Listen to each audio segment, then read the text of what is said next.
que todo mundo que a gente acha que é semi-perfeito, o povo religioso que se acha semi-perfeito, querem julgar os outros, não são as pessoas que Deus usava. Todo mundo que Deus mais usou na Bíblia tinha quedas, tinha áreas da sua vida em que eles eram atrapalhados de uma forma ou outra, variava de acordo com a pessoa. Quem fala que é evangélico, mais da metade deles estão desacreditados hoje. Sim. E em grande parte por causa de desvio do evangelho, porque ele acreditou numa versão do evangelho que não era legítimo. Se você errou feio depois que você conheceu Cristo e talvez o diabo joga na tua mente que você não pode ter mais chance, é uma mentira do diabo. Se você for humilde, arrependido e quebrantado, Deus te levanta de novo e fará coisas maiores na tua vida do que antes.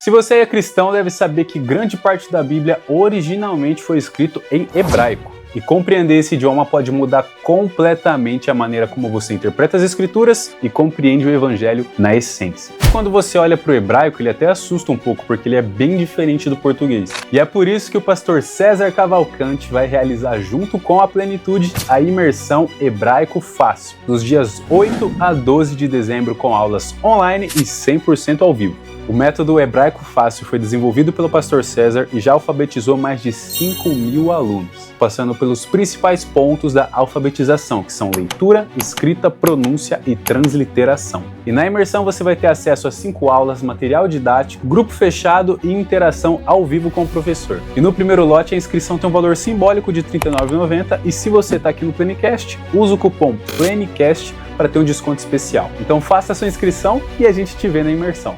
Fala aí, pessoal, tudo bem? Sejam muito bem-vindos aqui ao Plenicast, o podcast da Plenitude Distribuidora. Meu nome é Diogo Scremin, sou o host aqui desse podcast. Tem meu irmão que é meu co-host aqui, está sempre me ajudando. Hoje ele não está, eu estou sozinho aqui, mas que alegria saber que você parou aqui nesse conteúdo. Quero falar um pouquinho da Plenitude Distribuidora antes de continuar aqui apresentando meu convidado. Somos uma empresa distribuidora de Bíblias e livros. Atuamos em território nacional, todo o Brasil e também em outros países aí do globo terrestre. Nós temos aí uma distribuição ampla e se você quer comprar Bíblias e livros com o melhor preço do Brasil, com prazo rápido, com entrega garantida, acesse aí plenitudedistribuidora.com.br ou se ainda você quer revender os nossos produtos, comprar aí para sua igreja, você quer começar um negócio, quer começar a vender livros, Bíblias, acesse aí plenitudeatacado.com.br. Temos uma equipe aqui te esperando para te dar atendimento, para você poder inclusive lucrar com esses produtos, tá bom? Quero te pedir aquilo que eu sempre te peço no começo, que é bem fácil de você nos ajudar. Se você puder curtir, compartilhar esse conteúdo, comentar aí sobre esse episódio, vai ajudar muito para que esse episódio se torne relevante. Tem uma função nova agora no YouTube, tá lá essa função aí, né, Gabriel? Que é a função de hypar. Então tem um botãozinho ali que você clica hypar, você ajuda para que esse conteúdo realmente aconteça, que a palavra diz hype, se torne o hype aí vai para frente. Então dá essa força aí pra gente, não te custa nada e tudo isso que eu falei, você vai gastar aí cerca de 15 segundos para conseguir fazer tudo isso. Beleza? E tem um detalhe também que eu não falei aqui. A Plenitude Distribuidora é uma empresa missionária. Então, quando você compra produtos aqui na Plenitude, você está contribuindo com a obra missionária, porque parte dos recursos desta empresa vão para a obra missionária. Então, se você acessar o Instagram, você vai ver, por exemplo, um dos nossos últimos vídeos, quando esse podcast saiu agora, sobre trabalho que nós temos feito no Paquistão. Então, dá uma olhadinha lá, tá bom? Deus te abençoe. Quero apresentar aqui o meu convidado, um amigo de longa data, um parceiro de longa data. Você vai ver como ele tem uma cara de americano, assim, uns olhos azuis, brancão. É o pastor Gary Haynes, um amigo que está aqui hoje. Estamos aqui para gravar um episódio muito legal. Eu quero apresentar ele formalmente. Ele é missionário e pastor Gary Haynes. Nasceu em Sacramento, Califórnia, Estados Unidos, em uma família com forte história no ministério. Tanto seu pai quanto seu avô eram pastores.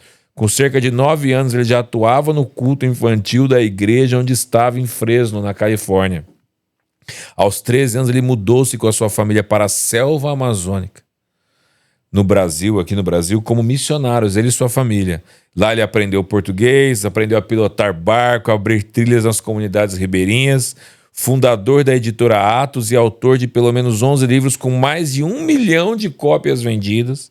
Seu ministério, o Movimento dos Discípulos, tem como visão levantar discípulos verdadeiros de Jesus com a palavra de Deus como autoridade espiritual. E tem esse novo lançamento que você está vendo aí no nosso cenário, Por que Deus ama pessoas atrapalhadas, e é sobre esse assunto que nós vamos falar hoje. Pastor, seja muito bem-vindo. Ei, meu amigo pastor, irmão Diogo. Só me lembra como é que fala seu sobrenome, que é mais difícil. Escremin. Escremin, muito bem. Eu tenho que falar certo, né? O meu sobrenome também eu tenho que ficar explicando, né? Heinz, né? O pessoal quer falar Heinz ou coisa assim, né? Mas que legal estar aqui contigo. Eu tenho a maior consideração por você, seu irmão, seu projeto, né? E a gente tem uma coisa em comum, que é a paixão por missões e levar o evangelho para o mundo todo, né? Então, muito bom estar aqui contigo. Me conta um pouquinho antes da gente falar do livro, dessa sua vida missionária, essa história sua missionária vindo para o Brasil tão novo. Rapaz, eu comecei com meus pais, né? Na Califórnia, ele era pastor de uma igreja muito boa que estava experimentando um grande mover de Deus em Fresno, na Califórnia, um avivamento variado. Tinha gente vindo para Jesus de igrejas tradicionais que foram batizados no Espírito Santo e na época eram expulsos, né? Não podiam ficar, aí começaram a encher a igreja dele, aí veio aquele Jesus People, do Jesus Movement, que tem um filme, esqueci o nome, mas dos hippies, né, que foram convertendo. Então, tem livro sobre isso também. Tem livro, tem filme que até estourou assim, eu assisti o filme muito legal, sobre o movimento no sul da Califórnia, mas no meio da Califórnia veio também, e meu pai tinha centenas desses hippies que vieram para a igreja. Só que alguns dos membros mais antigos, mais tradicionais, ficavam um pouco chateados, eu me lembro na infância, porque eles vinham assim, de jeans, short, camiseta, às vezes só sandália, e tinha, atrás do banco, de cada fileira de banco ali no prédio da igreja, tinha um lugar para depois que você tomasse a Santa Ceia, você colocava aquele copinho num negocinho, um buraquinho ali, tinha vários. E alguns membros ficaram chateados porque eles ficavam enfiando os dedos dos pés dentro dos buraquinhos lá e sentado ali, eles acharam que era um sacrilégio. E meu pai falou, não, gente, isso aqui é só um instrumento para o pessoal sentar, pode botar o pé ali que se quiser, e foi amando o povo e tal. Aí Deus chamou ele para ir para o Brasil. Falou, larga tudo, vai ser missionário no Brasil, e ele ia assumir um projeto no Amazonas. E meu pai fez um negócio muito bacana, que em vez dele falar com a família, nós vamos e pronto, porque isso poderia depois criar bastante rancor, né, no coração dos filhos e tudo mais. Então ele sentou com todo mundo, compartilhou o que Deus estava falando com ele, virou para minha mãe e falou, e aí, você topa? Ela falou, meu bem, estou contigo, bora. Isso em que ano? Isso em 1900, eu vou te assustar, rapaz. Isso tem tempo, hein? Já ganhei um pouco de cabelo grisalho e não é de graça, não. Isso foi em 1975. Meu Deus. E ele sentou ali, ele olhou para minha mãe, ela falou, bora. Meu irmão mais velho, ele falou, tá bom, bora. Olhou para minha irmãzinha, que tinha acho que 5 anos, ela falou, tá bom, ela nem sabia a diferença, né, com 5 anos, não fazia muita diferença. Perguntou para mim, eu falei, não, pai, eu não quero ir, não. Aí ele falou, por que, filho? Vamos conversar.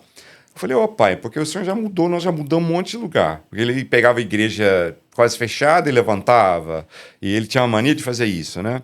Aí ele tinha mudado muito. Eu falei, pai, já mudamos um monte, agora a gente sentou aqui, a igreja está legal, nós estamos uns anos aqui, está muito bom, né? E eu tenho um melhor amigo na escola e um melhor amigo na igreja, e eu não queria agora, né, largar os amigos. Ele falou, você ora comigo sobre isso, filho, e deixa Deus falar? Eu falei, bora, pai. Ele foi muito sábio, muito sábio. Hoje eu penso como que ele foi sábio com a gente nessa hora. E ele falou assim, vamos orar e deixar nas mãos de Deus. Eu falei, bora. Passou 2 semanas e o pai do meu melhor amigo da escola recebeu uma transferência de trabalho para outro estado e mudou em poucos dias. Mais 2 semanas e o pai do outro melhor amigo recebeu uma transferência de trabalho e mudou. Em 1 mês os dois tinham ido embora. Eu falei, pai, Deus falou, bora para o Brasil, nós vamos ser missionários. Uau! E aí vieram aí na floresta amazônica. Floresta, cheguei lá, falava nada de português. Aí eu era piada ambulante, porque eu tentava falar e o pessoal achava engraçado tudo que eu falava. Eu me lembro que eu ia no barzinho no outro lado da rua para comprar uma coca E eu falava, eu querer coca! E todo mundo, achavam, né, muito engraçado. Mas eu fui me entrosando. O povo amazonense são muito acolhedor. Eu tenho gente ali que hoje são igual minha família. Eu amo demais, sabe? Lá em Manaus. E fomos entrosando. Aí eu comecei nós morávamos em Manaus e a família ficava lá, mas meu pai viajava de barco para abrir e visitar igrejas no interiorzão. E meu amigo era muito pobre, muito simples e muito perigoso, né? E eu comecei a viajar com meu pai todas as vezes para ministrar, só que eu fazia cruzada infantil. Então eu tinha figura de ventriloquismo e fantoche, e meu pai pregava e eu fazia isso. Só que, como eu não tinha entretenimento nenhum na cidade, nem rádio, nem TV na época, aquilo juntava a cidade toda para ver. Então eu juntava bem mais gente do que ele. E converteu crianças e adolescentes na época, que hoje são pastores lá na Amazonas, né? Então aquilo foi início de uma paixão de pregar o evangelho para as nações da terra. E hoje eu já viajei para uns 65 países, acho. Alguns deles, muitas vezes, já fui pregar no meio de várias guerras e lugares difíceis. E amo, né, trabalhar para Deus onde Ele mandar. Uau, e sua vida também tem sido usada através da literatura. Aqui no Brasil, através da editora Atos. Também. Eu fui muito tocado com um livro, Diogo, quando eu tive que fazer uma cirurgia com 11 anos de idade, na Califórnia ainda, que eu tinha um probleminha no ouvido, eles tinham que furar ali para soltar um líquido que estava acumulando, senão eu ia ficar surdo. E meus pais me presentearam 4 livros lá no hospital para ficar lendo, e eu comecei a ler ali mesmo uma história acho que eram 5 missionários que foram pregar aqui na América do Sul, numa tribo selvagem, e foram mortos pela tribo, né? Mais tarde, anos depois, esse não estava no livro essa parte, mas anos depois, o filho de um dos caras que foi morto fez amizade com um dos caras que matou o pai dele, que converteu, e deram perdão e viajaram o mundo todo falando como que Deus traz perdão, né? O cara que matou o pai dele, deixou ele órfão, e agora ele é o melhor amigo dele, sabe? Que servos de Jesus, como é que a graça de Deus transforma, né? Mas aquela leitura me impactou, eu nem sabia que 2 anos depois eu estaria na selva amazônica, mas aquilo começou em mim uma paixão por ler e o impacto de ler, né? E depois de muitos anos nós começamos de forma bem incipiente, uma editora, tivemos que quebrar muita cabeça para pegar assim as formas de trabalhar, mas aí levantamos uma editora Atos para abençoar a vida das pessoas, sabe? Tem sido ver o toque de Deus na vida das pessoas é muito gratificante. Às vezes a parte da entidade tocar não é tão gratificante, né? A parte burocrática, mas a parte de ver as pessoas tocadas é maravilhoso. É uma benção. E aí vem esse livro agora, Porque Deus Ama Pessoas Atrapalhadas. O pessoal repara esse título. Esse livro me veio da seguinte forma. Eu passei vários anos fora de cena. Nosso ministério tinha crescido muito. A editora cresceu muito, o nosso seminário teológico Cristo para as Nações cresceu muito. Eu estava com um programa na Rede TV, em rede nacional, e vimos muita coisa acontecer durante vários anos. Depois Deus permitiu na minha vida um período de Jó. Esse período de Jó desencadeou através de severas dores que eram consequência de um acidente de anos antes. Então não foi assim, acidente na hora e as dores assim. Acidentei, sem saber eu tinha quebrado meu pescoço numa viagem para uma tribo selvagem no Amazonas, com mais ou menos 30 anos de idade, e passaram muitos anos, e começou a desencadear dor constante no meu pescoço, e dor tão forte que eu não estava aguentando as coisas, e aí fiquei vários anos fora de cena, e tive que fazer um total de 4 cirurgias, onde Deus colocou a mão, fez milagre. E depois da última cirurgia, 3 anos atrás, eu estava de volta em casa. E assim, eles me abriram o corpo pela metade, né? O pescoço para baixo. Eu não sei, eu vou te perguntar a sua opinião, se o cirurgião estava me ofendendo ou me elogiando. Porque homem fala de forma diferente de mulher, né? Você vê, tipo, 2 amigos se encontram depois de muito tempo, e um fala assim, cara, você tá mais feio do que nunca, e o outro, eu te amo também, me dá um abraço aqui, é o jeito de homem falar, né? E mulher, ela se encontra, fala, você tá linda, a outra, não, você tá mais linda das lindas, né? E na verdade nenhuma tá achando a outra linda. Amigo por aí, né? E o homem já é mais rasgado. O cirurgião, depois de me operar, ele falou, você é um búfalo humano, porque eu tive que cortar tanta camada de músculo nas suas costas que eu não tô acostumado, não. Aí eu não sei se você tava me ofendendo ou elogiando. Elogiando. Pode ser. Mas depois que, né, você é cortado pela metade, fica com grampos grandes abertos durante muitas horas, a recuperação dói um pouco, né? Raspa osso, fura ali e tal. E eu estava em casa logo depois e eu não conseguia dormir. Em vez de ficar resmungando de dor, eu falei assim, não vou ser esse cara que fica resmungando de dor. Tá, vamos orar, já que eu não consigo dormir, eu vou ficar em pé e orar. Fiquei em pé, comecei a dar uns passinhos lentos, que eu não podia andar rápido, e orei. E aos poucos eu comecei a me sentir inspirado com esse livro. E Deus me deu o título ali na hora, Porque Deus Ama as Pessoas Atrapalhadas. Comecei a ver que todo mundo que a gente acha que é semi-perfeito, o povo religioso que se acha semi-perfeito, querem julgar os outros, não são as pessoas que Deus usava. Todo mundo que Deus mais usou na Bíblia tinha quedas, tinha áreas da sua vida em que eles eram atrapalhados de uma forma ou outra, variava de acordo com a pessoa. E começou a me vir, então, a ideia desse livro para ministrar o que é o verdadeiro evangelho, como que ele nos resgata e transforma. E eu fiquei a noite inteira esboçando, né?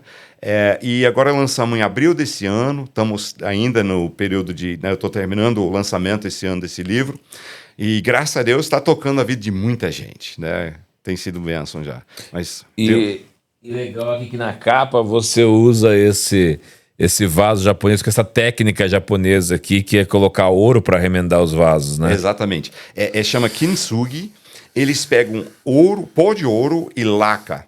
E eles pegam um vaso que está quebrado, nós no mundo ocidental, a gente joga fora. Eles não, eles criaram uma cultura, falam, não, vamos ressignificar e dar novo valor. Então, as partes quebradas viram uma arte e faz a coisa ficar mais bonita ainda. E quando eu vi isso, eu falei, essa é a capa do livro, porque é isso que Deus faz com a gente. Ele pega a gente quebrado, estourado, reconstrói e as marcas mostram algo melhor que Deus tem feito em nossas vidas.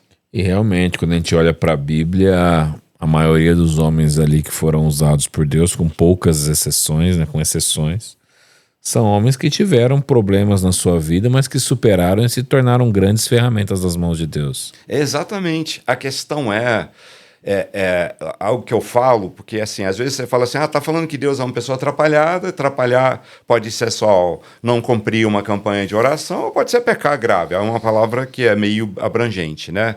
Então, às vezes alguém pode chegar e falar, e eu falo um pouco da questão de lidar com pecado, então pode pecar à vontade. Não. Hebreus 10 fala que se a gente deliberadamente e continuamente peca, depois que conhecemos a graça, então não tem mais graça. Então, obviamente, eu não estou dizendo peca à vontade, que Deus ama o pecado, não é isso. Mas Deus ama pegar a pessoa que caiu, que se atrapalhou, que errou, e reconstruir e colocar as peças de volta e fazer algo maior e melhor com eles. Porque o erro ensina a gente a não confiar na gente mesmo. Saber que nós somos falhos e nós temos que depender sempre de Deus. Uma das coisas que você fala aqui no livro, você fala sobre a questão do evangelho estar à venda. Qual evangelho hoje que mais tem seduzido as pessoas, os cristãos, as igrejas de hoje? Olha, tem vários tipos de evangelho errôneos que estão sendo mercantilizados hoje, mas eu diria que o que mais tem seduzido seria o evangelho da prosperidade. E a questão de prosperidade, às vezes a gente tem uma mania de ser sempre exagerado, né? Tem uma turma que quer tratar que você não pode trabalhar para prosperar, você não pode pensar muito em dinheiro, que tipo é um assunto sujo. Isso não é verdade, mas a gente tem que tomar cuidado quando vira um assunto de ganância. Quando o dinheiro pra gente vira algo de desejo nosso, eu gosto de dinheiro, quero as coisas, isso é sujo. Então, o problema que tem vindo o evangelho, ensinar sobre ser um bom mordomo das finanças, até eu tenho um curso chamado Segredos Financeiros da Bíblia, eu ensino a usar seu dinheiro bem, investir seu dinheiro e prosperar e crescer. Então, não estou falando que você não pode trabalhar bem com seu dinheiro e trabalhar bem nas suas coisas para crescer e prosperar, mas o alvo tem que ser sempre o reino de Deus, contribuir para a obra de Deus, e isso é bênção. Sim. Então, o evangelho que tem seduzido é um evangelho que não fala disso. Ele fala assim, Deus quer te realizar seus sonhos, Ele quer te dar dinheiro e riqueza para você, né? Para você ser ganancioso e egocêntrico. E esse seduz as pessoas, mas não é bíblico e não é o que a Bíblia ensina. Exatamente. E é um evangelho de facilidades, né? De facilidade. Isso é outra linha, que é um evangelho que, tipo assim, se você tem fé, você não vai nunca, tipo, passar um tempo de Jó igual eu passei. Mas um amigo meu até recentemente até me chateou um pouco, que ele falou assim, já pensou se você não passou isso que você estava errado com Deus? Eu falei, não estava. Eu, assim, errava igual todo mundo, mas eu estava obediente, eu estava sendo usado por Deus, eu estava humilde, eu estava com a vida moral correta, e Deus permitiu na minha vida um tempo de Jó. A história de Jó é isso. Deus se gabando com Satanás, falando, tá vendo meu servo Jó, como ele é íntegro, né? E Satanás, sabe porque o Senhor protege ele, deixa ele sofrer, que ele vai te negar. Esse é o tempo do Jó, que às vezes Deus permite na vida da gente, né? Então eu passei isso, mas tem uma versão do Evangelho, eu passei isso pela propósito de Deus, permissão de Deus, mas Deus usou, porque falou comigo profundamente sobre tópicos, que esse aqui é só o primeiro de vários que estão vindo, para ajudar a ser bênção na vida das pessoas. Então foi ruim, eu passei vários anos de dor, cirurgias, com isso vem problemas financeiros, né? Porque aí comecei, quando você está com muita dor, muita dificuldade, aí as finanças desandam, a editora teve problemas naquela época, outras coisas nós começaram a ter dificuldades financeiras, porque eu não estava conseguindo. Mas Deus falou comigo profundamente naquele período sobre a tua palavra, o que Ele quer fazer. Então Deus usa. Mas tem uma versão do Evangelho que diz assim, não, se você tem fé, você só vai de um triunfo no outro. Ele tem um triunfalismo, né, barato. Sim. E não é bem assim. Nós temos direito à vitória.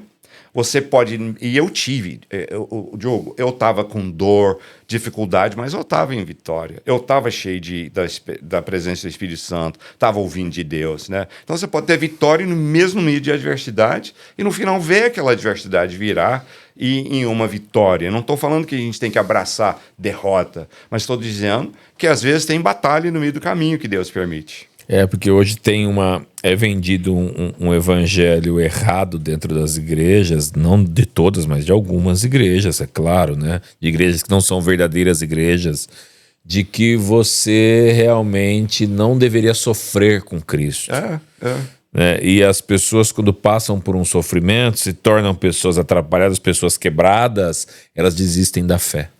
E nós estamos vendo isso de uma forma assustadora. Sim. Por causa de evangelho pregado errado, eu estimo que mais... Se você pegar, só para colocar um contexto o que eu vou falar, se você pegar pesquisa IBGE, né, da população, né, e vários fatores da população, quem fala que é evangélico, mais da metade deles estão desegrejados hoje. Sim. E em grande parte por causa de desvio do evangelho, porque ele acreditou numa versão do evangelho que não era legítimo.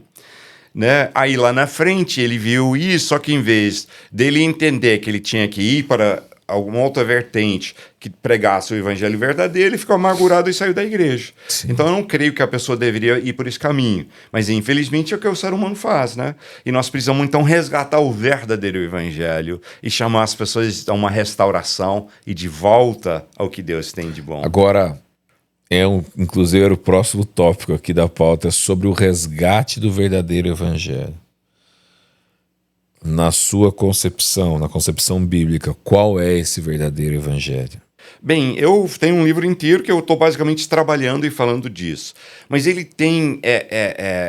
ele é uma questão equilibrada. Deus trabalha equilibrado. Então eu vejo que nós temos vertentes que como é que chama? A supergraça? Qual é o termo? Hipergraça. Hipergraça, exatamente. Tem a linha hipergraça, que é tipo assim, só tem graça para tudo, pode fazer o que quiser. Né? E nós, às vezes o grupo não usa o termo hipergraça, mas tratam assim, né? A pessoa pecou, caiu e tá bom, não tem problema, pode continuar no pecado. Também então, eu acho que Dietrich Bonhoeffer usa o tema da graça barata, né? Ele fala da graça barata, 1940 e pouco que ele escreveu esse livro dele, né? Que fala sobre isso aí.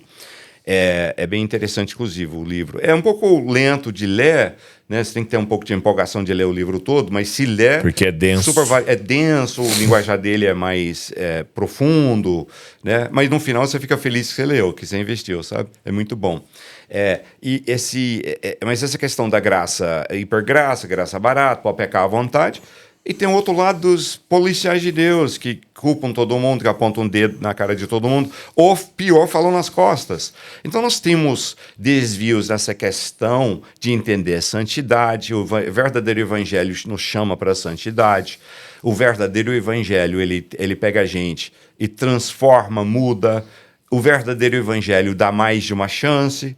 Porque essa é uma das linhas da turma dos policiais de Deus, né?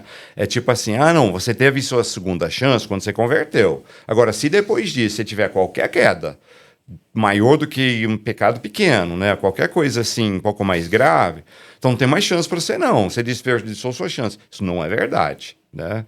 Deus, se tiver arrependimento, quebrantamento e humildade, você tem nova chance com Deus. Inclusive, quem está nos assistindo, se você errou feio depois que você conheceu Cristo e talvez o diabo joga na tua mente que você não pode ter mais chance, é uma mentira do diabo. Se você for humilde, arrependido e quebrantado, Deus te levanta de novo e fará coisas maiores na tua vida do que antes. Inclusive, uma história sobre isso é um cara que era meu pastor. Ele tinha sido meu pastor lá nos Estados Unidos. Eu fui missionário, filho de missionários, depois Deus me chamou para investir minha vida no Brasil. Então, com 20 e poucos anos de idade, eu comecei a trabalhar aqui para Deus, depois eu me tornei cidadão brasileiro, né? Mas no início eu era missionário.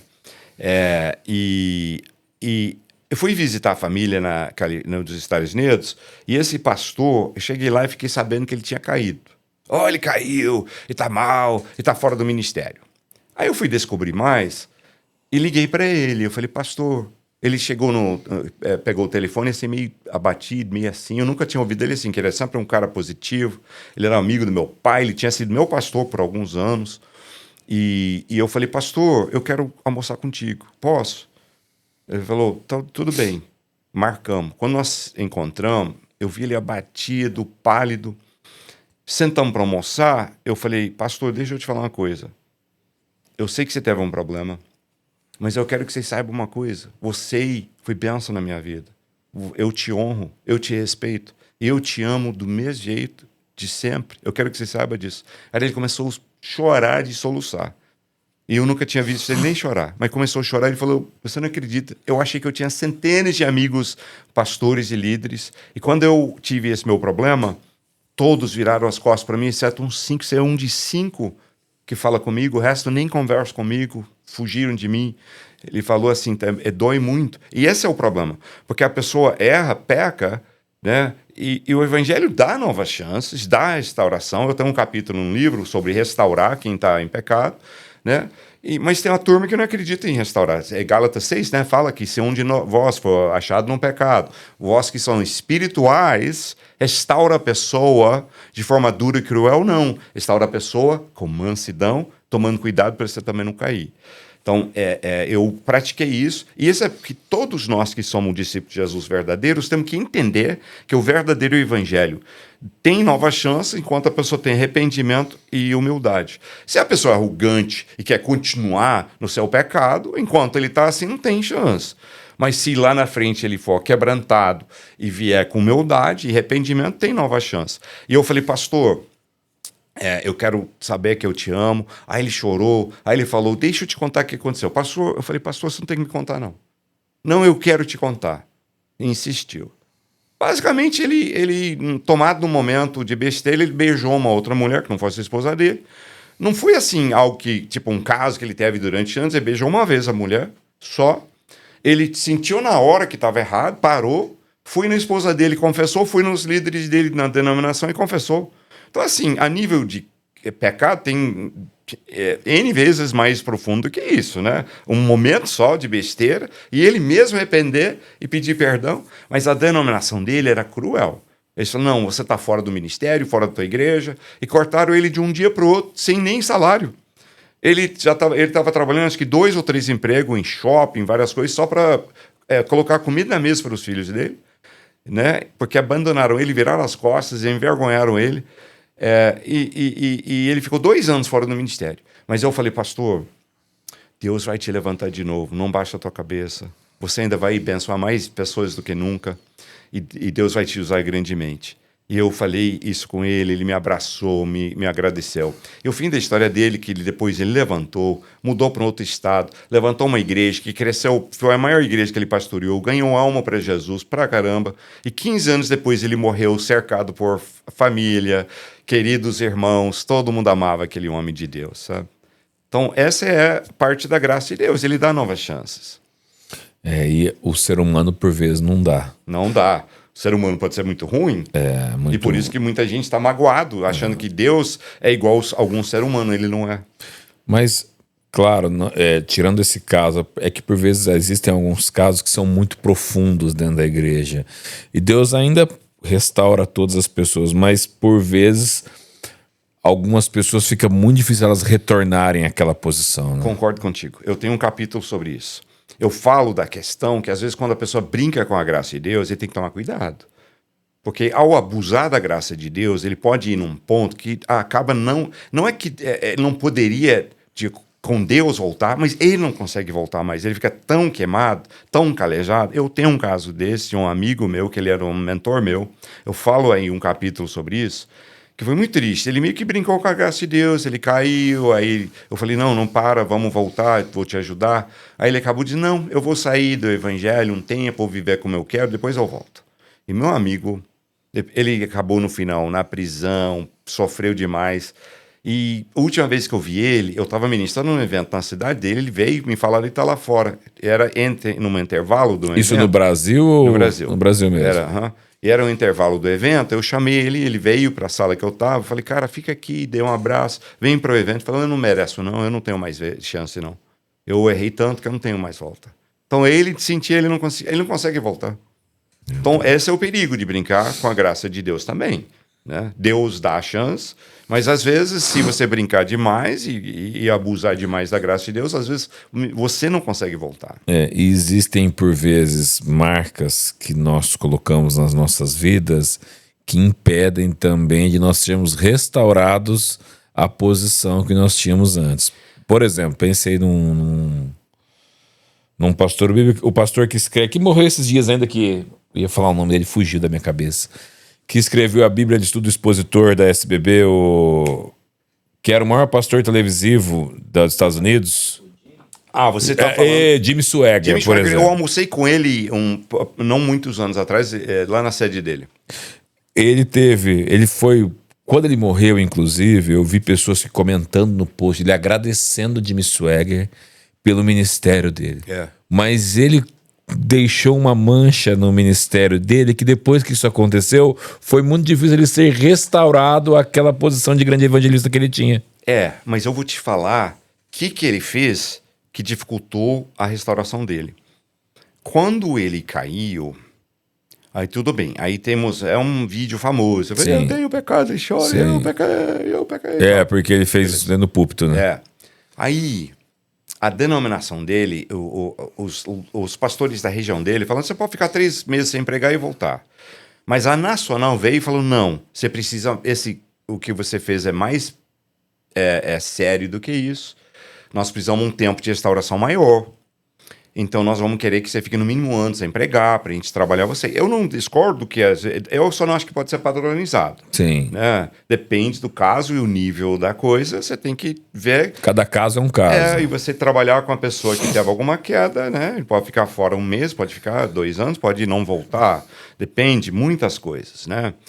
Mas assim, o problema do Jimmy Swaggart é o seguinte... Quando a Nacional falou, não, você precisa ficar 1 ano, nós vamos trabalhar com você, falou, não, rebelou, não aceitou e saiu da denominação em rebeldia. E isso que, para mim, foi o maior erro dele. Até maior do que o pecado que ele cometeu antes. A rebeldia depois, nessa hora. Porque o que foi meu conselho com aquele meu pastor? Mesmo eu achando cruel o jeito que estavam tratando dele. Ele falou, não rebela. Aceita como um tratamento de qualquer forma e Deus vai te levantar lá na frente. E o Jimmy Swaggart não aceitou, ele rebelou. Então ele complicou o pecado dele por um fator 10 vezes pior. Porque já estava errado, né? E aí ele rebela. E por que ele rebelou? Vamos agora à questão prática. Porque ele tinha um ministério televisivo, ele achou que ele ia segurar as coisas. E na realidade perdeu do mesmo jeito. Então ele teria sido mais sábio perder, ele já ia perder mesmo, assim, os seguidores, as finanças, todo mundo começou a largar. Talvez ele não tinha perdido tanto e teria restaurado muito mais rápido se ele simplesmente tivesse sido quebrantado, humilde, né, e submisso. Falado, já que se eu submeti a uma liderança antes do problema, no meio do problema é disciplina, não é hora de eu rebelar, né? Eu posso sair depois se eu não concordar, mas não agora. Sim. Né? E ele não permitiu o tratamento. E aí foi lá para baixo. Ele conseguiu restaurar e ter alguma coisa de novo muitos anos depois, mas nunca foi do mesmo nível. Sim. Então, tem sequelas às vezes. Agora, mas assim, depende muito da forma que a gente reage. Se a pessoa é humilde, quebrantada. Agora, eu também entendo o outro lado. Às vezes ele não quer submeter, porque às vezes o homem é cruel pra caramba. Né? Então tem que olhar os dois lados da história também. Quando os cristãos se tornaram pessoas tão maldosas assim por vezes? Porque esse é o... nós entendemos, nós sabemos que o cerne do cristianismo é realmente amar o próximo como a ti mesmo, não, e amar a Deus sobre todas as coisas. Não que nós vamos fazer vista grossa para o pecado e vamos aceitar o pecado como sendo algo normal. Sim. Mas em que momento será que nós nos tornamos, assim, por vezes maldosos e criamos o nosso tribunal? Por que eu digo isso, pastor? Porque para nós, a gente olha o pecado da imoralidade como mais grave do que o pecado da mentira. Mas será que ao olhar de Deus os dois não têm o mesmo nível de gravidade? Então a gente normaliza alguns pecados e outros não. Eu concordo em gênero e grau. Temos alguns pecados que são nossos favoritos para apontar, que tipo assim, e ignoramos vários outros. Tem lista na Bíblia que diz vários pecados que vão te levar ao inferno, né? Um deles é mentira. Só que nós achamos que mentir não tem problema, né? Que é leve. Você sabe outro pecado pior do que a moralidade sexual? Negar o seu mestre. Na nossa cultura, que tipo, onde mentir ou falar algo não tem muito valor, você pode falar, Pedro negou só para não ter problema, ali e tal, mas ele cometeu um pecado super grave, né? Ele negou que Jesus era o mestre dele e negou que ele conhecia Jesus. Isso é mais grave. Assim, eu não estou dizendo que não é super errado você trair teu marido ou tua esposa. É muito errado também. Muito errado. Eu não estou menosprezando esse pecado. Eu só estou falando que negar seu Senhor é pior do que você trair a pessoa. Sim. Né? E Pedro fez isso e Jesus tratou e restaurou ele. Exatamente. Então, esse é o problema por vezes, né? Exato. Mas você está falando uma coisa que eu acho que é muito importante a gente destacar, né? E de forma nenhuma, volto a repetir, eu não estou dizendo peca à vontade e tal. Eu estou dizendo assim, nós precisamos buscar santidade, mas no curso de você viver uma vida e buscar a santidade, e às vezes o erro não é também um pecado grave, traiu esposa ou marido, ou roubou dinheiro, ou coisa assim. Às vezes a gente acumula coisinhas que depois o diabo usa para estrangular a nossa vida espiritual. Você fez um compromisso, um voto, na virada do ano, você foi para um culto, ficou empolgado e falou, eu vou ler a Bíblia esse ano todinho. Aí quando foi fevereiro, a Bíblia já estava empoeirando ali, quando você olhou, já estava dias sem ler. E depois você fez algo assim também, depois você prometeu uma oferta missionária e você não deu, e depois... E acumula um monte, às vezes, pecados pequenos, e o diabo usa para jogar condenação e culpa na gente e fazer a gente sentir que não pode ser usado por Deus. Mas ele usa se a gente vem com humildade e arrependimento. Eu estava pensando aqui num pecado que é comum no meio das pessoas e por vezes elas não se atentam, que é a própria glutonaria. Também. Comer em excesso é listado como um pecado. O desejo desenfreado de comer, né? É claro que a gente sabe que existem pessoas que sofrem de problema de ansiedade, isso acaba se tornando uma doença e tal, mas existe esse problema também, né? Eu conheço pessoas que são desesperadas por comida. Não sou mais magrinho falando isso, mas eu não sou uma pessoa desesperada por comida, que come de uma maneira desenfreada. Então, existe esse problema também que as pessoas normalizam hoje. Normalizam tanta coisa. Então, assim, a visão de entender que Deus ama pessoas atrapalhadas é entender que nós temos que buscar a santidade e se no meio do percurso a gente errar de alguma forma, o que acontece? Se a gente deixar jogar o joguinho do diabo, ele joga na cabeça. Tá vendo? Tá vendo? Você não cumpre o que você combinou. Olha, você errou de novo. Aí, a tendência nossa fala, já que eu não tô conseguindo mesmo, vocês diz, então larga pra lá e deixa eu viver assim mesmo. Então, Deus nos ama atrapalhados para a gente entender que somos fracos e temos que todo dia buscar ser cheios de Deus, da presença de Deus, para viver uma vida vitoriosa e para ser usado por Deus. Aí que Deus nos usa de forma grande. Sim. Até porque Jesus, quando está tratando Pedro também, Pedro pergunta para ele quantas vezes deveria perdoar o seu próximo. Jesus dá uma lição, uma hipérbole ali de algo que realmente nós devemos fazer quantas vezes for necessário. Então esse com certeza é o caráter de Deus para nós também. Uhum. Ele fala 7 vezes 70. Sim. E que dá 490. E a outra passagem, a pergunta é no contexto de diário. Então você tem que perdoar 490 vezes por dia, quer dizer perdão perpétuo, né? Exatamente. Uma das coisas que você trata no livro também é que Jesus andava com os pecadores. E hoje em dia o que nós enxergamos também é realmente uma dificuldade dos cristãos em estar em outros meios onde as pessoas são consideradas pecadoras ou não estão na mesma fé, fazendo uma separação muito grande disso. Claro que nós não podemos nos envolver com o pecado, mas nós vimos Jesus claramente andando com os pecadores. Tipo, se você é tentado para contratar uma prostituta, então você provavelmente não é muito sábio você ficar, né, Querendo evangelizar a prostituta. Mas eu dividi um apartamento uma vez com um amigão meu chamado André, que ele tinha um ministério de ganhar com prostitutas e não tentava ele, não era uma tentação, então ele podia fazer tranquilamente. Então, obviamente, a gente tem que ser sábio, né? Se você tem problema com bebida e não consegue controlar, né? Você não vai se colocar num ambiente com bebida tudo em volta e tal, porque às vezes aquilo te faz cair. Jesus fala disso, fala se a tua mão te faz pecar, corta. Ele não está falando cortar fisicamente a mão, ele está falando disso. Se alguma coisa você sabe que é teu ponto fraco, não brinca com aquilo. Agora, eu só coloquei isso para deixar claro os dois lados da história, senão alguém vai falar que eu estou sendo exagerado. Sim. Que hoje em dia a gente fala uma coisa, alguém, não, mas não é bem isso, e tira de contexto. Então só queria colocar o contexto, né? Que tem essa questão de ser sábio. Mas entendendo isso, e ministrar no meio de quem está precisando de médico é a missão nossa. É a missão. É a missão de fazer discípulos, né? É chegar no meio e mostrar Jesus. E não é aquele mostrar Jesus que você pega a pessoa pela lapela e você vai aceitar Jesus, né? Mas chegar, amar a pessoa como é, né? E ministrar ela. Eu vou te dar um exemplo disso, de ministrar o pecador, se abrindo, sendo natural, porque às vezes a gente põe a ideia, um pastor, um líder, ele tá num pedestal, ele está acima dos outros e tem um outro padrão moral para ele. Não é verdade, tem um padrão moral só. Falando, não, a Bíblia diz que o ancião ele tem que viver o padrão moral. Exato, ele tem que viver o padrão moral, mas é o mesmo de todo mundo. Sim. Porque a ideia hoje é que tem um padrão moral para o pastor e líder e outro padrão moral para o resto de nós. Não é verdade, é o mesmo para todos. Exato.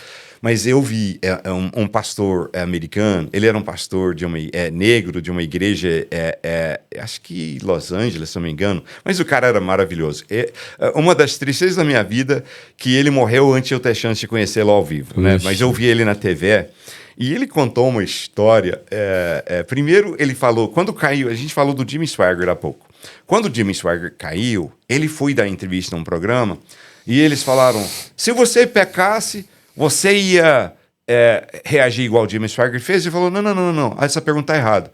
Aí o entrevistador, em um programa em Rede Nacional de TV nos Estados Unidos, falou, como assim que tá errado? Falei, não é se eu pequei, se eu pecasse, eu já pequei também, né? E graças a Deus tem graça e tal. E ele deu uma lição do verdadeiro evangelho muito legal. Aí eu usei uma história dele nesse meu livro sobre esse assunto, que é o seguinte. Ele disse que ele estava pregando na igreja dele, deu apelo para salvação, várias pessoas vieram na frente, e uma jovem senhora levanta, toma um passo para frente, pensa um pouco, volta, senta e não vem. Depois do culto, ele conseguiu identificá-la, chegou nela e falou, irmã, eu vi você quase vir na frente para aceitar Jesus, e você voltou atrás e não aceitou. Por quê? Falou, pastor, você não conhece minha vida. Eu tenho muito pecado, sou cheio de muito pecado. Deus não poderia ter graça para mim. Ele falou, não, minha irmã, compensa em Deus. Não, você não sabe, não. O nível do meu pecado, não tem. Não tem pra mim, não tem chance, não, mas não. Falei, irmã, não tenho muito tempo agora. Você poderia combinar comigo de vir no meu gabinete essa semana e a gente conversar? Pastor, não compensa. Falei, só me dá a tua palavra que você vem. Então tá. Aí quando ela chega lá, ele disse que em vez de perguntar a ela qual que era seu pecado, que Deus falou pra ele contar os dele pra ela. Então, ele pegou ela de surpresa, que ele começa a falar, deixa eu te falar uma coisa, eu já fiz isso. Quando ele não estava nem na metade, ela falou, pastor, pera, o senhor já fez isso tudo? Já fiz isso tudo. E Deus te salvou e está te usando. E Deus me salvou, me perdoou e está me usando. Falei, então tem chance para mim, porque o meu não é nem no nível do céu. E ela aceitou Jesus, começou a frequentar, começou a virar discípulo de Jesus lá na igreja dele. E diz ele que passou um tempo, aí o pai dela veio num culto, e depois do culto ele falou, pastor, minha filha me falou que você fez isso, é verdade? Ele disse, isso não é nem metade. Ele falou, então tem chance para mim, eu quero Jesus também. E foi convertendo a família inteira dele, porque ele mostrou que, né, Deus dava novas chances para quem pecasse. Existe um escândalo da parte sempre dos religiosos, por exemplo, quando Jesus vai até Levi na coletoria, depois vai para a casa dele e está sentado ali com os publicanos e pecadores. E bebendo e comendo com eles. O grande escândalo vem dos fariseus, dos religiosos, que é um problema. É que as pessoas, por vezes, imaginam que por nós adentrarmos algum meio que não é um meio cristão, nós estamos compactuando com aquilo que as pessoas fazem. E assim, claro que tem casos e casos. Tem gente que, de fato, larga seus princípios e abraça uma vida igual dos outros, ou não fala a verdade para eles. Ou abraça o progressismo hoje, que também tem sido um outro problema. Achando que isso é alguma coisa boa, não é? Você não consegue... Acho que C.S. Lewis que falou que você não consegue ser... O que ele chamou... Não sei se ele usou o termo progressista, que acho que não existia na época. Acho que é esquerdista mesmo. Falou, você não consegue ser esquerdista e cristão. Porque os princípios dos dois não batem, né? Então, às vezes, a pessoa acha que não tem problema. Tem. Então, nós não estamos falando em abraçar qualquer coisa. Quando eu estava abrindo minha primeira igreja, eu abri ela abrindo vários grupos nas casas. Era uma região da cidade de Belo Horizonte que não tinha igrejas.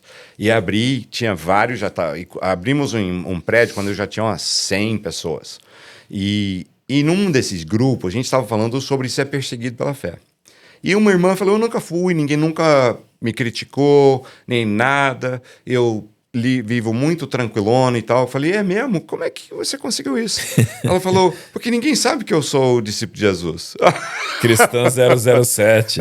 Eu falei, tá, não é isso, né? Não estamos falando ir no meio do mundo e ser influenciado pelo mundo. Agora, você ir como luz, sal, luz, ele tem efeito aonde? Luz tem efeito na escuridão.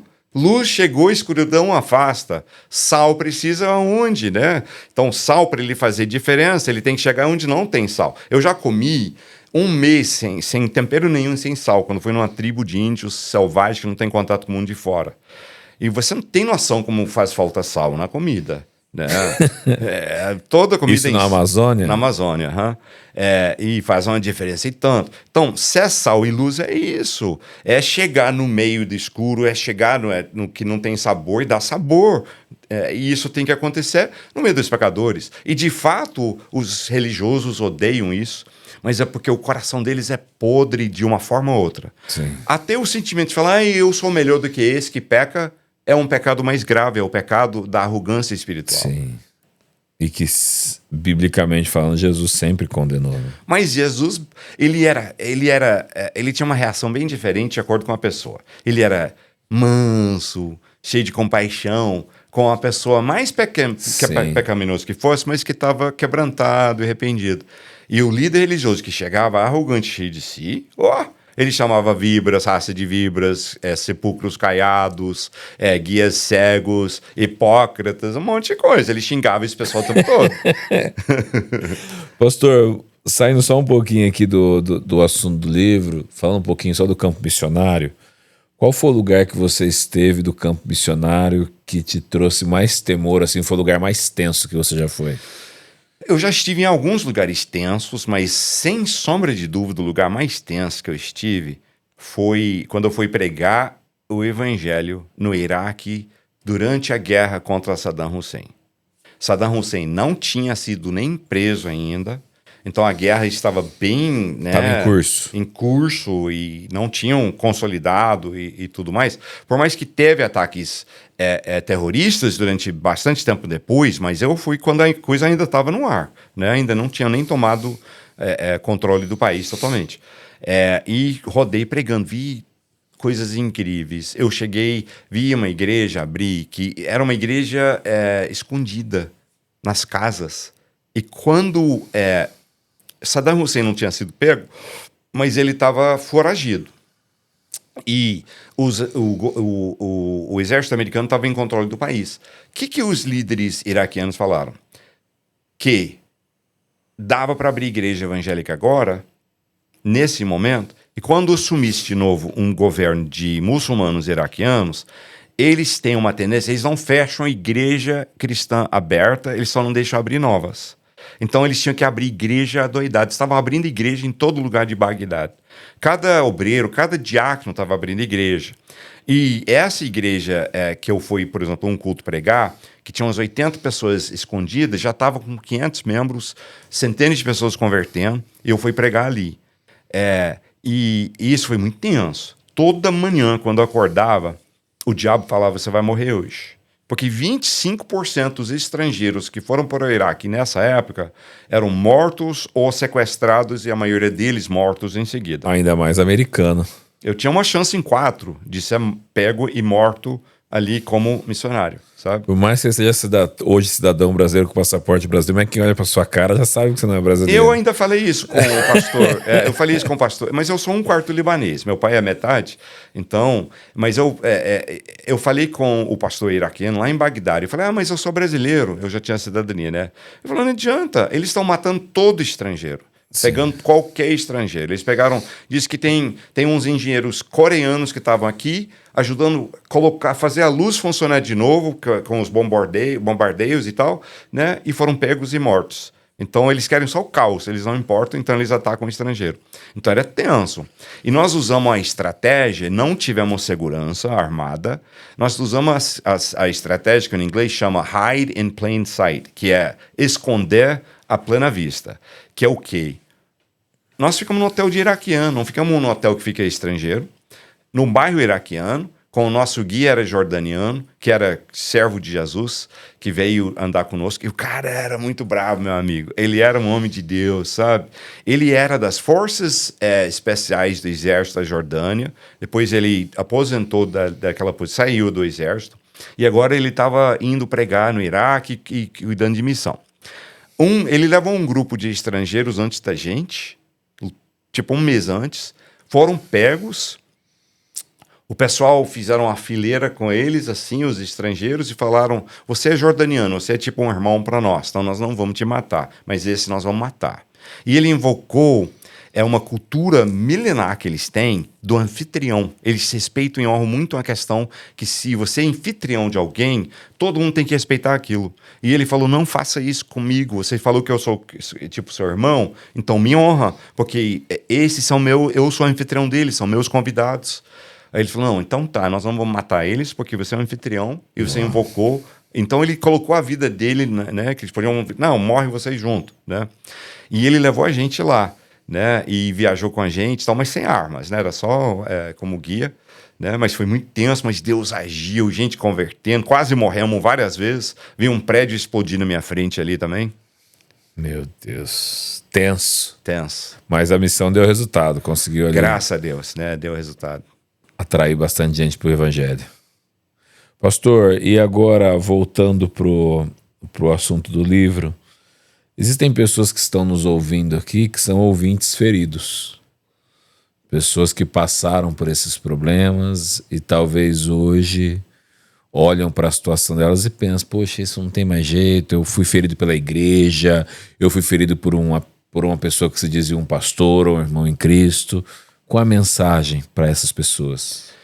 A mensagem é uma mensagem que Jesus mesmo contou, que é de alguém que foi perdoado de uma grande dívida. E naquela época tinha a prisão para devedor, né? Graças a Deus hoje tem prisão para devedor, mas muito pouco. É mais que não paga a pensão alimentar, pode ser preso. Tem alguns casos, mas muito pouco, graças a Deus. Mas naquela época, se ficasse endividado, você poderia ir preso. Que é meio... não faz muito sentido, porque o cara preso não tem chance nenhuma de pagar a dívida, né? Mas, enfim. E Jesus contou a história do cara que foi liberto e perdoado de uma grande dívida. E a primeira coisa que ele faz quando ele é solto é ir lá, pegar quem está devendo ele um valor muito menor, né? E cobrar e falar, eu vou te jogar na cadeia se você não me pagar. Aí disse que o cara que perdoou a dívida é grande, ficou sabendo, falou, não, agora você vai para a cadeia, você vai ficar lá até você pagar o último tostão. O que Jesus estava falando? Não era sobre dívidas e prisão de devedores, não. Ele estava falando sobre isso.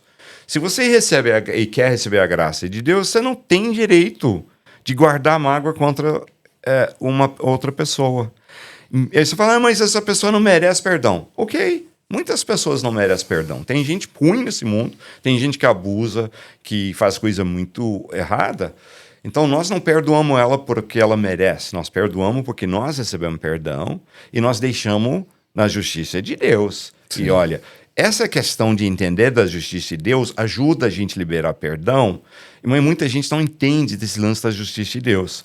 Eu, algumas vezes, em vez de eu me revidar e me vingar de alguém que fez coisa ruim comigo, eu simplesmente falo, Deus julga ele, trata ele. Eu quero que ele arrependa e converta. E depois chega e fala, eu quero pedir perdão de todo mundo que eu magoei porque eu converti. Beleza. Mas se não fizer, ele vai... geralmente nessa vida, e com certeza na vida próxima, ele vai pagar pelo que ele fez. Essa confiança, entregar isso para Deus... é o que te ajuda a perdoar. E é o que muitas pessoas não entenderam, né? Esse lance de dizer, eu confio tanto que Deus é um juiz justo e que ele vai tratar a pessoa que eu consigo perdoar e deixar para lá, né? Se ele merece ou não, porque eu primeiro recebi perdão, eu tenho que dar perdão. Legal, perfeito. E esse é o cerne do evangelho, né? É o cerne do evangelho, mas é uma das coisas que a gente também não pratica muitas vezes, e eu falo disso nesse livro, né? Nessa questão de entender esse princípio, né? De perdão, de ser perdoado, de viver o evangelho. O verdadeiro evangelho é tudo de bom. Sim. É maravilhoso. Infelizmente, nós de fato temos um monte de versões por aí, né, que estão enganando as pessoas. Por isso, mais do que nunca, nós precisamos entender o que é o verdadeiro e voltar a viver. E eu não digo que eu fiz um trabalho exclusivo ou conclusivo ou exaustivo, mas no mínimo acho que algo que está ajudando a abençoar pessoas e entender um pouco mais o que é o verdadeiro evangelho nesse livro, porque Deus ama pessoas atrapalhadas, né? Então é uma contribuição para o bem. Precisamos mais livros sobre o assunto, mais ensinamentos sobre o assunto, precisamos que alguém faça melhor do que eu, mas no mínimo isso aqui está sendo bênção, né? E está ajudando as pessoas a entender e viver o verdadeiro evangelho. Então está me dando muita satisfação esse lado, né? Ver pessoas tocadas. Livro de 172 páginas, um livro que as pessoas vão ler de maneira muito confortável, tem uma letra grande, é um livro gostoso de ler, rápido de ler, e as pessoas vão aprender muito com isso. Eu vou fazer aqui o merchan do livro, claro, né? Então, olha aqui, Por que Deus ama pessoas atrapalhadas? Pastor Gary Haynes. Então tá aqui. Então temos boas notícias. Deus te ama mesmo assim. Olha só, esse livro está aqui disponível na Plenitude Distribuidora. Nós, durante os próximos 30 dias após o lançamento desse podcast, nós vamos disponibilizar um cupom para você. E esse cupom se chamará Atrapalhados. Atrapalhadas, desculpa, se chamará Atrapalhadas. Então vai estar disponível para você esse cupom. Você vai ter mais 10% de desconto na compra deste livro. E esse cupom também vai ser estendido ao livro O Poder da Língua, que é um outro best-seller do Pastor Gary, que a gente pode fazer um podcast depois só sobre esse assunto, o poder da língua. Nós vamos marcar depois aí para o próximo ano, vamos fazer esse podcast, mas está aqui então um incentivo para você levar esse livro. Ah, eu não sou atrapalhado, Diogo, eu não me considero assim. Então dá para quem você acha que é, mas garanto a você, todos nós somos um pouco atrapalhados, um mais, outros menos. Eu vou te falar que quem não se acha atrapalhado não precisa, quem mais precisa. É verdade. Tá? Porque o fim do primeiro capítulo fala, eu tô no clube dos atrapalhados. Exatamente. Eu não me ponho melhor do que ninguém. Nunca. Né? Preciso da graça contínua de Deus. Então nós somos essas pessoas que necessitamos que essa graça seja manifestada sobre as nossas vidas todos os dias. Beleza? Pastor, fazer uma pergunta bônus aqui para o senhor agora. Bora. Livros. Você é um homem que trabalha com edição de livros, editora de livros. Mas sempre existem livros que marcam a nossa vida. Quais foram os 2 livros que mais marcaram a sua vida, com exceção da Bíblia? Livros que você lê e que você fala assim, esses livros eu levo para o resto da minha vida. A minha resposta talvez vai te surpreender, porque talvez não são os maiores best-sellers. Um deles, que a nível de entender a comunicação do evangelho e como é que Deus age entre culturas, chama O Fator Melquisedeque, do Don Richardson. Não, Richardson. Cara, todo mundo precisava ler esse livro. Eu acho que ainda é publicado, eu acho que ainda está no mercado. Vida Nova. Vida Nova publica esse livro. Então, um plug que a gente chama no inglês, que é tipo assim, um apoio, né, de graça para eles, porque esse livro é maravilhoso. Eu não gostei muito da tradução do título, é meio fraco. Eu acho que isso fez o livro talvez não ir tão bem. O Fator Melquisedeque é meio... No inglês é Eternity in Their Hearts, Eternidade nos seus corações. Então, é muito legal. Paulo cita isso, né? Ele fala que Deus pôs eternidade em seus corações. E isso é o segredo do livro. É muito bom. Um outro que estimulou muito minha fé também, talvez você vai até achar assim, poxa, é esse? A Quarta Dimensão do Paul Yong-Cho na época. Depois porque asiático, ele quem escolhe o primeiro nome, não é dado pelos pais, né? Então ninguém entendeu por que era Paul Yong-Cho depois Davi Yong-Cho. É só porque ele decidiu mudar, porque era um direito, porque é só um nome posto, assim, que eles escolhem, né? Então, Paul Yong-Cho, né? A Quarta Dimensão, cara, esse livro me fez entender fé de forma mais profunda do que qualquer outra coisa, talvez. Muito bom. Então, são 2 clássicos que me vêm à memória assim rápido, mas eu já li vários outros maravilhosos, mas esses são 2. E estava falando também sobre um próximo livro que vai lançar depois desse daí, continuando um pouco o assunto sobre... Então, esse período de Jó que eu fiquei fora de cena foi muito ruim a nível natural, a nível financeiro, a nível físico, né, dor, mas a nível espiritual foi profundo. Deus me mostrou algumas coisas que eram importantes para Jesus e para a igreja no livro de Atos, que a gente chama a igreja primitiva, que fez tanta diferença. São valores e ensinamentos que hoje nós meio que deixamos de lado. Um deles que eu estou trabalhando aqui, é voltar ao verdadeiro evangelho, falamos hoje. O próximo é o discípulo de verdade. Isso é baseado em João 8,31, que Jesus diz... Aos judeus que haviam crido nele, Jesus diz, meu discípulo verdadeiro permanece na minha palavra. Ele fala de uma categoria de um discípulo de verdade. O que é isso? Por que ele fala disso? E esse livro, se Deus quiser sair agora em março de 26, ele vai mudar a vida de todo mundo que lê para o melhor. Igrejas também que pegam e usam para ensinar seus membros, porque é um conceito que nós perdemos. Eu começo a falar de ser discípulo de Jesus como uma identidade, e o evangelho fala, legal, discipulado é bom. Discipulado é bom. Não estou criticando discipulado, mas eu não estou falando de discipulado, estou falando de viver uma vida como discípulo de Jesus. É outra pegada que nós nem entendemos mais. Então, esse livro vem para resgatar esses valores e ajudar a trazer diferença. E no segundo semestre do ano que vem, com a graça de Deus, eu vou lançar um livro chamado A Terceira Pessoa, né, sobre como conhecer, ser cheio do Espírito Santo e ser usado como instrumento nas mãos dele. Que bênção, 2026 está cheio de novidades. Tá.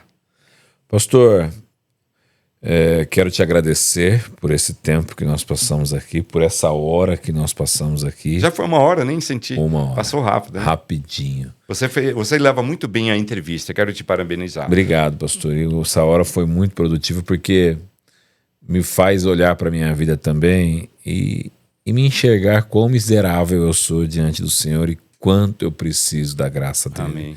Eu tenho certeza que essa é a sensação de todas as pessoas que ouviram esse podcast. Se as pessoas quiserem te encontrar na internet, o seu ministério, como elas fazem, pastor? Assim, forma fácil seria meu Instagram, que é PR Gary Haynes, tudo junto. Mas se você simplesmente escrever tudo junto, PR Gary, PRGARY, já aparece. Já tá Você vai- aparecendo também para vocês aí no YouTube. É o suficiente assim. para aparecer ali.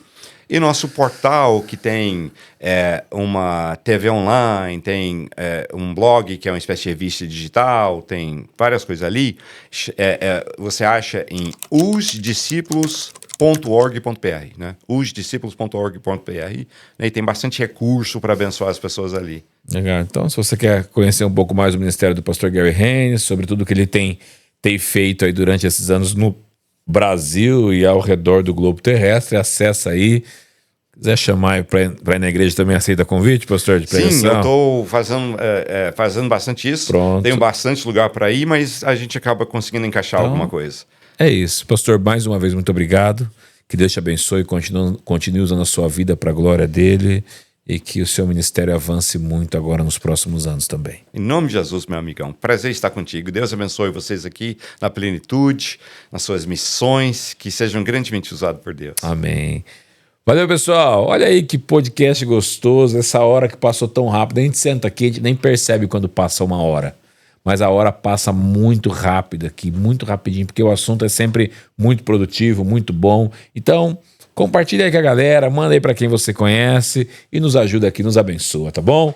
Fique na paz do Senhor Jesus e até a próxima semana. Deus te abençoe. Se você é cristão, deve saber que grande parte da Bíblia originalmente foi escrito em hebraico. E compreender esse idioma pode mudar completamente a maneira como você interpreta as escrituras e compreende o evangelho na essência. Quando você olha para o hebraico, ele até assusta um pouco, porque ele é bem diferente do português. E é por isso que o pastor César Cavalcante vai realizar junto com a Plenitude a imersão Hebraico Fácil, dos dias 8 a 12 de dezembro, com aulas online e 100% ao vivo. O método Hebraico Fácil foi desenvolvido pelo pastor César e já alfabetizou mais de 5.000 alunos, passando pelos principais pontos da alfabetização, que são leitura, escrita, pronúncia e transliteração. E na imersão você vai ter acesso a 5 aulas, material didático, grupo fechado e interação ao vivo com o professor. E no primeiro lote a inscrição tem um valor simbólico de R$ 39,90 e se você está aqui no Plenicast, usa o cupom PLENICAST para ter um desconto especial. Então faça a sua inscrição e a gente te vê na imersão.